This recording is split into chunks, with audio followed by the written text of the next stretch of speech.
Gre za že 11. vodnik po Sloveniji in pa skupno jubilejni 30.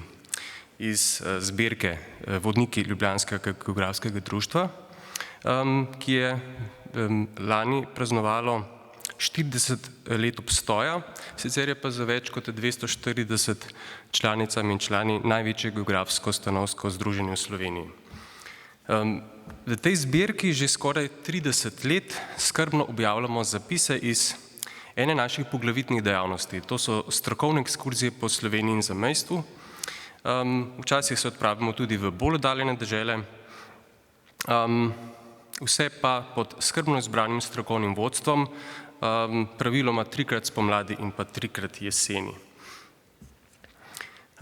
Vsebino pričujoče knjige sta v prvi vrsti zakoličila naša referenta za ekskurzije, Marko Senčar Mardakovič in Lenart Štavt. Poskrbela sta za vsebinsko pestre cilje ekskurzij in jim v primerjavi s prejšnjimi dodala novo razsežnost. Vodenja, s tem pa tudi pisanje prispevkov, je namreč prevzelo precej strokovnjakinj in strokovnjakov z drugih negeografskih področij: zgodovine, umetnostne zgodovine, kulturologije, arhitekture in ekonomije. Vodnik je tako z novimi disciplinami pridobil strokovno širino in dodatno vsebinsko obogatitev. Kot je omenila Agata, je prispevkov v knjigi 9 in so okvirno razvrščeni od severovzhoda proti jugozahodu.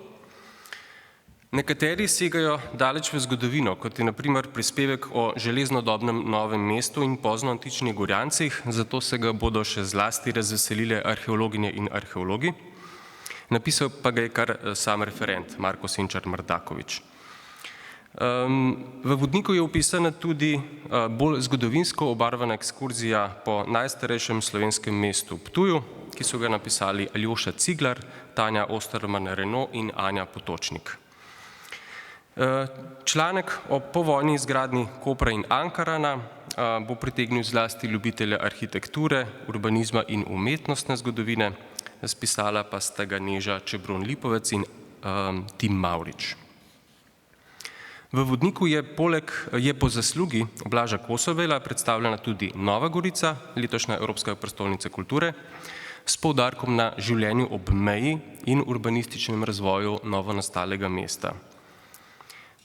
Trije prispevki pa so nekoliko bolj klasični in ponujajo celovit geografski pregled obiskanega območja.